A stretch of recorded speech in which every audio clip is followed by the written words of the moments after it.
there's a lot of economic theory that sounds a lot like that, but exists in an imaginary world where people have power and optionality.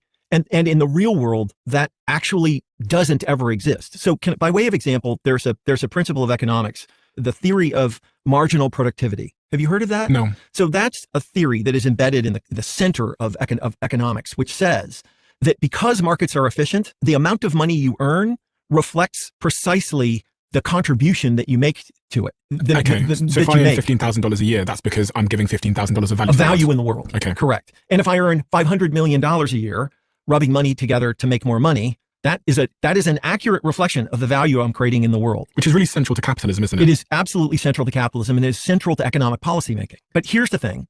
If you understand where that came from, it gives you pause. So in 1879, a guy named Henry George writes a book called Progress and Poverty in the United States. And basically, it's the first book about the rich stealing from the poor.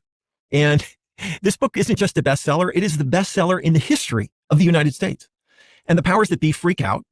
And JP Morgan brings this guy, John Bates Clark, to Columbia University, which is sort of the home of like Wall Street and stuff like that in New York, and says, fix this. And so Henry George writes a book called The Distribution of Wealth, in which he invents this idea called Theory of Marginal Productivity, which asserts this idea. But he says the quiet part out loud in the book. He says, look, we have to prove to working people that no matter how much they make, whether it's a little or a lot, it reflects their value. Because if they conclude that their work is worth more than they are paid, they will revolt and kill us all, and that would be bad. And that idea, it will not surprise you to learn, was very attractive to a bunch of rich people and got swept up into economics. And today is a core idea in economic theory. And it would be true potentially if markets were perfectly efficient and all this optionality existed. But there has never been a case where that has been true.